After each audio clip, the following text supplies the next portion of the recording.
the doubt, they counting me out, I'm getting it in, yeah. No time for no loss, I'm paying the cost, I'm in it to win, yeah. Refuse, mine, it can't be diffused. If you ain't thinking the same, then we playing by different rules.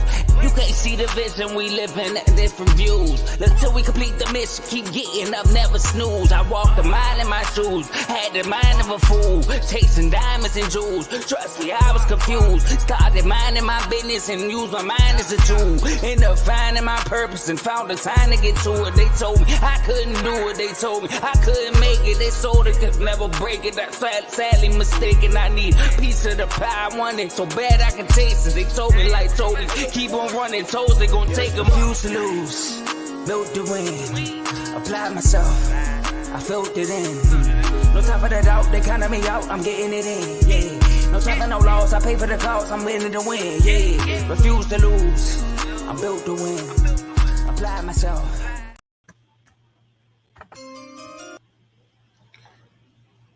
Hello everybody, welcome. Another episode of RBO. Had to start with the draft sound only because we just had the draft. You know, I want to first say shout out to all the rookies that got drafted. I want to say hello to everybody. It's been a while. It's good to be back. Today, what we're going to dive into, first topic we're just going to talk about what to expect from RBO going forward. And, you know, I have a legit schedule for you guys, and I have some legit topics that I really want to talk about with you guys. So I'm excited for that. I want to say shout out to the network. All the shows been killing it as usual. You know, everybody's doing their thing. Joe just had a show at 1 o'clock today. Kings Talk, talking about some of the moves that the Kings made, especially that Malik Monk move, which was very crucial. I know Joe very excited for that. So let's dive right into it. We're going to shout out all the shows on the network later. Make sure you like, subscribe, you share this video, get into them comments. I'm going to dive deep into the comments. If I don't get them as I'm talking, I'm going to definitely tap into them at the end and definitely rap to you guys. So we're going to start with the first thing that I said I was going to talk about, and that's going to be just what to expect here on RBO going forward. You know, I am the NBA show, the NBA guy here on the network, and I got some things that I'm really going to dive into with you guys. So going forward, which you guys should expect going forward, every Friday I will give you guys a nice episode. It's going to be an in-depth episode. It might carry on to 2 hours because right now we're in off season. We have the draft that just happened, so I definitely want to tap into all the draft picks, dive deep into each one to let guys know exactly what kind of player to expect from these guys. We're going to talk about these off-season moves. You know, it's already been tons of moves, and it hasn't even been a whole month yet, like whole 2 months, whole 3 months. It's been very early. The draft just happened. Guys getting traded, coaches getting signed, coaches getting fired. It's just a lot going on. So we got to talk about that. Also, what you guys going to get from me, you're going to get a lot of WNBA topics. Okay, we're going to dive deeper into the WNBA and talk about the ladies that's hooping. And it's not just going to be Angel Reese, Caitlin Clark show here. It's going to be a little bit of everybody. You know, you got some ballers out there, and the world needs to know. Definitely. Shout out to my Mystics. They've been playing pretty well lately. They can't close games right now, but we're looking to get Paige or Juju in the next 2 years to solidify our greatness as a team. However, this year has been a good basketball year. I want to give a shout out to the Boston Celtics for winning the NBA Finals. You know, first let's also give a shout out to the Mavericks just for making it. You know, a lot of people talk down on that Luka and Kyrie move, and it got them to the finals. So you got to give them props for that. However, Boston, you know, it seemed like they were destined for that this year. It seemed like it was their year to definitely get that ring. They definitely had the squad. They definitely been through the ups and downs, you know, with Jaylen Brown and Jason Tatum losing in all those conference finals together. You know, with all them different pieces, you had guys like Rozier who, you know, I felt like took away a lot of shots from some guys. Also, Marcus Smart did the same thing, getting a guy like a Drew Holiday, a Derek White, a guy that came up in a Popovich system that is good winning basketball. A guy like Porzingis, who was a top draft pick, was supposed to be one of the top guys in the big men in the league. You see them get it done, and it's just a good thing. And it's a shout out to them. Congratulations again. But it's a new year now. They had their parade. They're the champs. They got to defend their crown. See what they do next year. But so that's what you guys gonna expect from me. So every Friday, right now, as far as time, I don't have an exact time. I'm aiming to have it early in the day, but it may be a later time, right before the main show, the R2L show, which will I think will transition pretty well. So stay tuned for that for sure. But let's dive into the next topic really quick, and that's a quick draft recap. Now I'm looking to have a more in-depth episodes because it was a lot of picks. So one episode might not be enough, but if it is, it is. So looking in the future to have a lot more draft talk. France, man, France. It's like I'm gonna give a shout out to my man Tomo because Tomo gave France a lot of love on the R2L show as far as the biggest winners, and I gotta kind of agree with them because France, is producing freaks, guys that are tall, pause, got long arms, athletic, like guys that can do it all on the court, and they're going top in the draft. They just had the last two top first round number 1 overall picks. They also had the number 2 pick this year, and other picks in the draft. So France is really out here developing guys, getting guys ready for the NBA, and they're doing their thing. And it's a beautiful thing to see just because, you get to see something different, something new. You get to see guys that, it's just interesting for me because the NBA, of course, the USA team might be the best team. However, a lot of top players are guys from overseas. Like the top 5 players in the NBA right now, most of them aren't from the USA, and that's just a beautiful thing. If you ask me, it's like it just shows the growth, and you just gotta love to see it. But one of the main picks I want to talk about is the number 3 overall pick, and that's the Rockets. They drafted Reeves out of Kentucky. I said Reeves. Excuse me, Reed Shepard out of Kentucky, and he's a shooter, a scorer. He's now when I first heard that he was a projected a top pick, I was very skeptical on it. I can't lie, because a lot of people going into this draft was saying like a lot of these guys aren't high class, not high class, but high. They're not like top of the line guys. It's not like a guy that just wow you. It just it's a solid draft. It's a lot of guys that you can find a lot of diamond in the roughs in this draft. Let me say that. It's a lot of solid players. It's not no superstar caliber guys, but guys can develop into that. But it's not just guys jumping out like that in this draft. However, Reed Shepard going top 3, going to the Rockets. I'm gonna have a microscope on him because number 3, that's a top pick. That's a top pick, and he has a lot of hype coming out of Kentucky. Kentucky underachieved this year, being a team last year in the tournament, being a team that can score. He played alongside Rob Dillingham.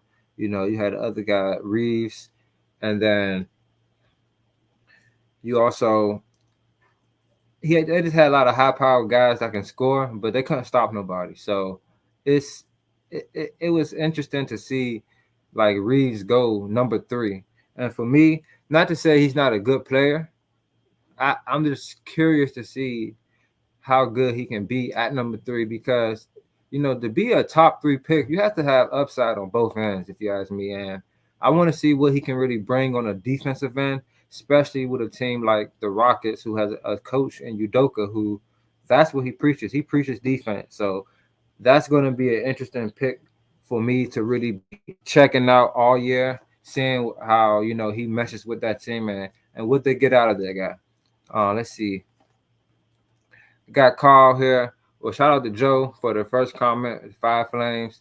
Carl here. That's how I felt. It's a lot of great role players in this draft. Yeah. See, it was just like, yeah, that's good. I agree, Carl. A lot of guys you can pick up, plug and play. Guys that they're not going to just come over and you got to really change your whole squad for.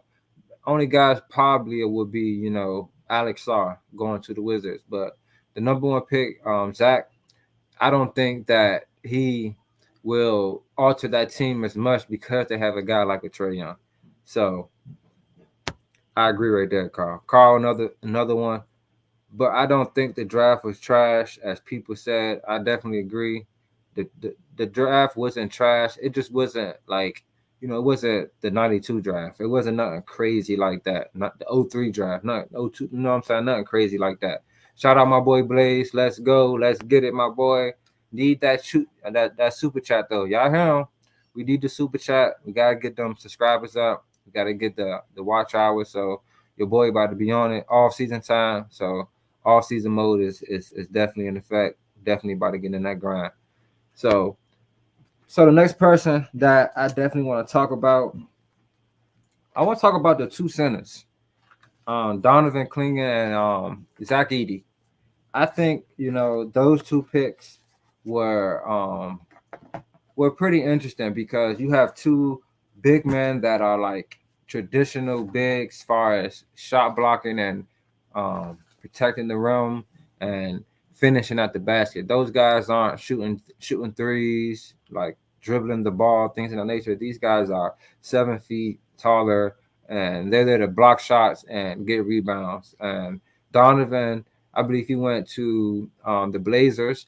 That I think was a good pickup for them because I don't believe in what's your boy name, the big man that played for DeAndre Ayton. I'm not a big fan of Ayton. He is very skilled. He's very talented, but he doesn't consistently bring it. He doesn't consistently give you that what you need out of a big man. So I'm not 100% sold on him. I think getting a guy like Donovan, he's a young guy. He can probably learn a couple of skills from a DeAndre Ayton. However, I think having him will be good, especially for their defense. Having a lot of young guys there, a lot of young guards, that's definitely going to help them guys become when you got a young team, having a shot blocker, it helps your defense tremendously. Any team really, having a shot blocker just helps your team tremendously. Guys are able to really pressure guys on the wing, forcing them to get to the basket so you can lead them right to your shot blocker. So I think that's going to really help the Blazers out. Shout out to the Blazers for that pick. And then Memphis getting Zach Edey. I think that was a really good pick. Zach Edey is a really good big man. He showed it in the championship, how he was out there. He was kind of dogging Donovan, to be honest. He was out there doing his thing. He has high IQ. He's not just a big man with one move. He's not a one-trick pony. He can get buckets. So I like his potential as well. Got to see how health, how if he can get a little stronger, if he can withstand the beating in the NBA. However, the NBA isn't that physical as it used to be, but you still got to watch out for these guys because it's a new era now, and it's a lot more about skill and not more about force and that dog in you. So the last thing I want to talk about with the draft, well, that's the last thing. Let's talk about the two most obvious things. Bronny James getting picked up by the Lakers. That was you gotta applaud yourself to that because that's history right there. A father and son like of that caliber playing together, like LeBron James. A lot of people consider him as the GOAT, the number 2. Like him being able to get his son, he's always known being Lil GM. That's one thing he has over Kobe, over Jordan, the way that he got his rosters together, the way he has control over like doing those type of things. And you got to shout him out for that, for being able to get his son on the Lakers in the NBA, even though I feel like he would have found his way there eventually, but being able to play with your father showing you the way, of course, and it's just going to be nice. I'm pretty sure they're going to have a moment on the court together, moment or two. That they're definitely going to throw him on the court. especially for them dollars. I'm not even gonna lie. But as a basketball move, I'm not sure. I gotta see what I like. I don't think Bronny James is a scrub. I think he should have stayed one more year in college, develop a little bit more, and he probably would have been able to up his draft stock. To be honest, I know money ain't an issue for him. However, I just think that would have been a better basketball move for him. Um, so I want to talk about this one team I thought had a really good draft. I thought they got some really solid players, especially especially with what they've been doing over the last years. You know, with these getting these draft picks and all that good stuff, and that's the Jazz. I think the Jazz had a really good draft. You know, that they made trades getting all those draft picks. They have Keontae George from last year, the rookie guard. He had an excellent rookie year, double digit assists some games. He had games he had like 5, 6 threes. He's become a three ball threat already. You already got Laurie Marketing. You got the center down there. Carl, help me out, man. Let me know his name. The center over there. He's a young guy as well. The young guy as well. And I forgot his name. Somebody let me know in the chat. The big man for the Jazz. He is shot blocker. Let me know his name. They got him as well. I think they still got Jordan Clarkson as well. But they picked up Cody Williams. Yes. Thank you, Carl. You got me already. Walker Kessler. I know that's your guy. They got Walker Kessler down there as well. So they got a lot of young pieces, and they still got some draft picks as well. Shout out my boy Ty. I thought you were going to say the Timberwolves. I do got something to say about the Timberwolves as well. I'll get that out the way right quick for you, Ty. Rob Dillingham, that was a steal for sure. They got him for like draft picks for like 5, 6 years later. Like, that was crazy. He's like one of the most certified buckets coming out of the drafts. And him and Ant-Man, I think that's going to be a beautiful thing to see. So I'm excited for that as well. But back to the Jazz, they got Cody Williams out of Colorado. I'm a big fan of Cody Williams. I think he is an excellent player. He has excellent skill set, excellent size, and I think he has a great upside, especially playing like, a team like the Jazz. They got a lot of bigger guys that can hoop. Cody Williams, Laurie Markkinen. Then they also picked up Flip from Duke, who is a very skilled 7-footer that can really do it all. So they have picked up some good pieces. I said they got Keontae George guard. They still got Colin Sexton. I think I hear about some rumors of him getting moved. But if you look at the other guard that got out the draft, and that's Isaiah Collier out of USC, who he is a solid guard. I think he can do a lot of things out there. Solid. I think he can be a solid defender, solid facilitator, gets to the basket. So I think him and Keontae George, they'll have a solid young point guard duo out there with a guy like Jordan Clarkson coming off the bench. I'm not sure what the future of Colin Sexton would be, but I just like those 3 pickups from the Jazz, the Cody Williams, the Flip, and the Collier. I think those 3 guys are 3 players that Flip and Collier, I think, stock dropped from injury. And Flip had, all that off the court stuff, tripping people up and tripping fan, like all that kind of stuff. That kind of stuff kind of messed up his draft stock. And then Collier, he had injuries. So, injuries really messed up people's draft stocks. Could you see a guy like Kevin McCullough from Kansas? He dropped all the way to 2nd round, and the Knicks ended up getting him. And me and Carl kept saying, man, this guy is a bucket. He can do it all. And he's falling like that. Like, so a lot of teams sleep on guys because of like an injury. However, injuries happen. And it's guys that had injuries and then they don't get injured no more. And it's guys that never had injuries. And then next thing you know, they end up with injuries. So injuries can be tricky. So I would advise a lot of GMs to don't let that be the say all be all for your draft pick for sure.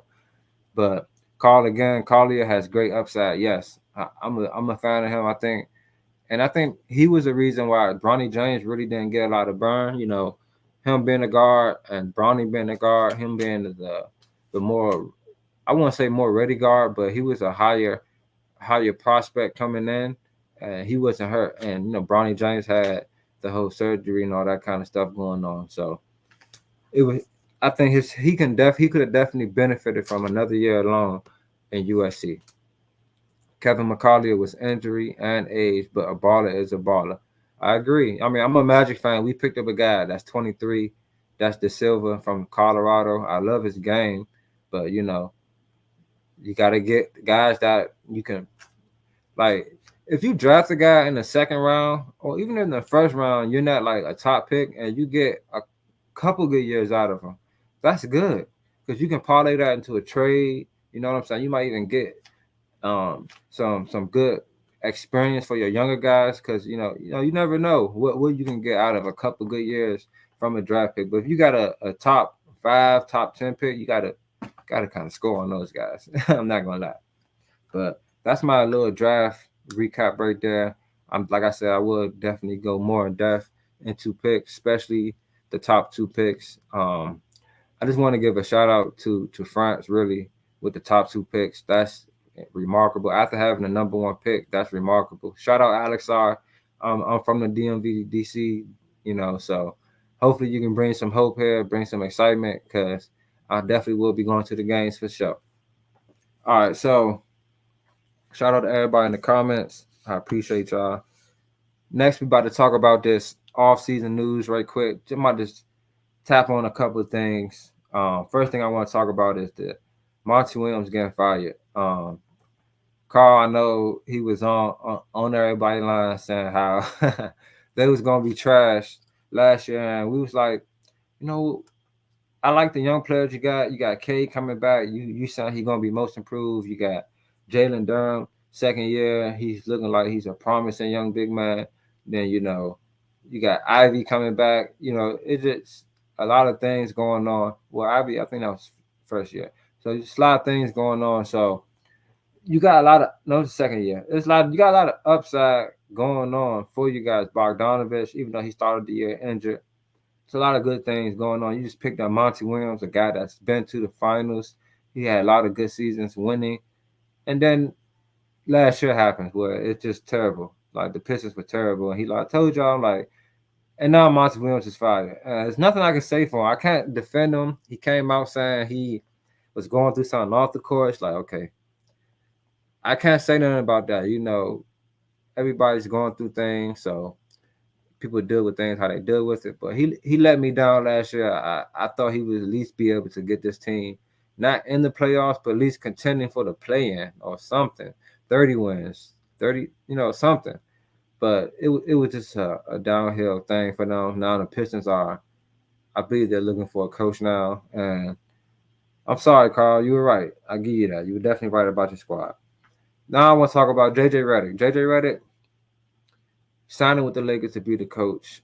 Congratulations, JJ. I wish you the best. I think you are a guy that's capable of being a great coach. You're just in a situation where it's not just about coaching for you. Not for you, however, it's not just going to be about coaching. It's the Lakers. You have LeBron James, who is getting older and older, and it's no telling when he's going to retire. He just got his son drafted to the Lakers, which that's going to be a whole nother headline in itself. And then you get the whole AD. It's just a whole Lakers situation in general going on. It's your first time coaching. You have no experience. I can't wait to see what kind of staff you have around you to help you out, because I do think you're a great basketball mind, and I think. But to be honest, they said LeBron opted out of his play option to help the team become better. And I think JJ Redick is the guy that he will make sure that they got some solid guys, and he's going to use the right guys, because, just hearing him talk about basketball, he really does dive in. He's like in tune to what's going on right now. He's an analytical guy. He's a eye test guy, and I think he's going to bring something good to the Lakers. And it's going to be interesting to check it out. I'm excited for him, to be honest. So next what I'm going to do is I'm just going to dive into a couple, just updates that's going on the off season. Not everything that's going on, just a couple things that I want to jump out there. Shout out to Dave. make sure you become a member. The link is down low. Become a member. The membership give you access to these chats where you get a lot of updates. You get live debates. You get guys that teach things. Everybody has their own team in each sport, so you get like little mini reporters out of each person because they're gonna report everything about their team. They're gonna let you know what's going on for sure. But Royce O'Neal, they said he intends to sign a 4-year, $44 million deal with the Suns. Now the market is crazy now. Guys are getting paid, and Royce O'Neal is a veteran. He's a 3-and-D guy. So I think, I thought he was going to garner that type of contract, especially after last year getting paid what he got paid. He was going to get paid. He had a couple of solid games in the playoffs, hitting some threes. So, but then you have Russ picking up his $4 million option with the Clippers. Shout out to Russ. It seems like he's accepting his role. He's doing that. He's willing to do what it takes to win as a team. You know, so I want to say shout out to Russ for that. He is definitely being a great motivation, not just to his teammates, but to a lot of young players that are probably watching them. I think that's just a good thing. Being a guy that averaged a triple double, like being that guy, MVP, all that good stuff, to now being the guy that, you're coming off the bench. Sorry about that. You're coming off the bench and your minutes are being regulated. You're not finishing games. You're not the main focal point, but you're still willing to give it your all out there. So shout out to Russ, man, for sure. Um, DeJounte Murray was traded to the Pelicans. That was a big move for Larry Nance Jr., Daniel Dyson, who I think is a solid young guard. He's about 6'7", has good size, athletic, can play some defense. His three ball isn't great, but he can knock down a three. He has some good upside. I think him alongside with Trae Young, that would help out a lot on the defensive side. And then they got 2 first-round draft picks as well. So the Hawks really, I think they pretty much won on that because they did just pick up the kid from France who is 6'9", but he has some pretty good ball handling. So I think that was a pretty good move by the Hawks, to be honest. And also the Pelicans, I think that was a good move for them as well, getting a guard who is a proven guard in this league, 2-way guard, and him. Hopefully Zion can stay healthy. Looks like they're trying to get rid of Brandon Ingram, so we're gonna see a lot of Pelicans come through next year. Jamal Murray, 4-year, $209 million deal to with the Nuggets. Now he's deserving of that. He definitely didn't come through for them in the playoffs against the Timberwolves. A lot can say he's the reason why they lost to the Timberwolves because he didn't show up. So they still paid him. I guess, he did help them win the ring. He is a big reason why they did win. So we're going to see if he actually lives up to the contract, though, because if he comes through next year and do what he do in the playoffs like he did against the Timberwolves, that's a letdown. I'm not going to lie. That's definitely a letdown.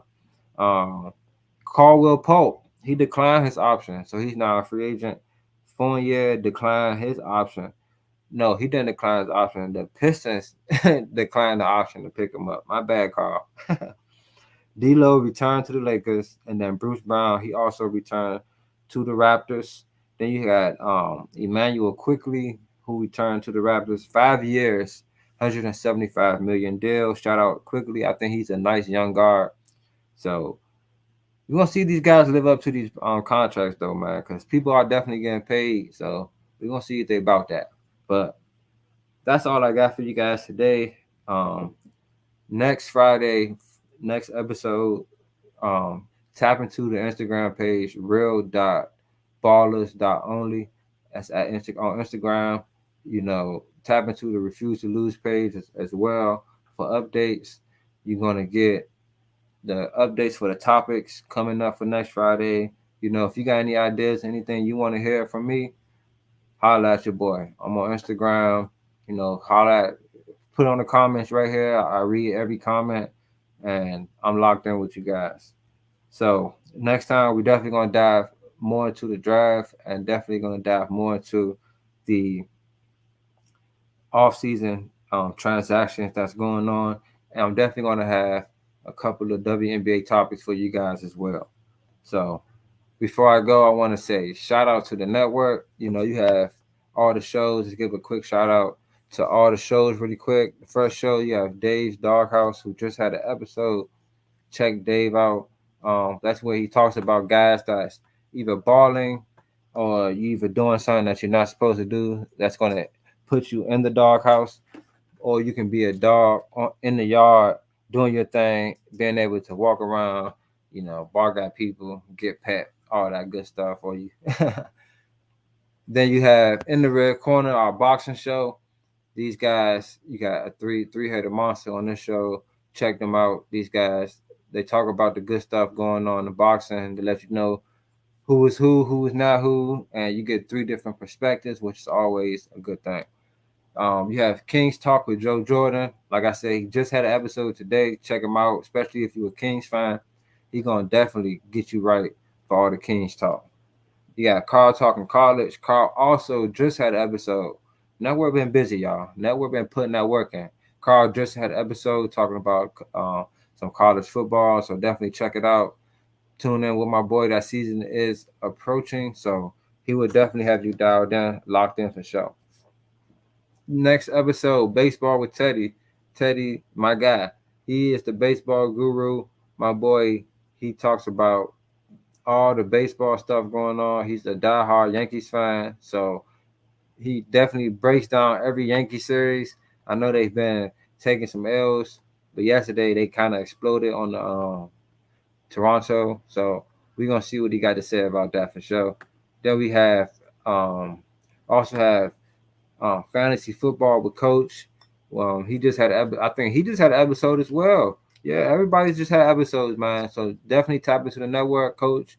He talks about fantasy football. However, right now he's just talking about basic football topics, getting you ready for the fantasy season, let you know who's gonna do what, who you should be looking out for. So tap in the Coach. And then we have the main show, the Refuse to Lose show with Joe, Dave, and Tomo. They talk about everything going on in sports. They the ghosts, man. So definitely tap into those guys, lock in, and don't forget, like, subscribe, share this video. I want you guys to become a member, get access to the chats, you get access to a lot of things. So we're gonna lock into the draft a lot more next time. We're gonna lock into the off season a lot more next time. And shout out to LeBron again, man. He got his son in there, and a lot of people are gonna make that another case for why he could go. He got JJ in there, and I just want to say he is the man, though. You know what I'm saying? And I got faith in Bronny too, because I feel like he's gonna do his thing. He always been a baller since he was young. I feel like his father put that hard work into him, so I feel like he's gonna do his thing. You know what I'm saying? And you know why? Because real ballers gonna ball.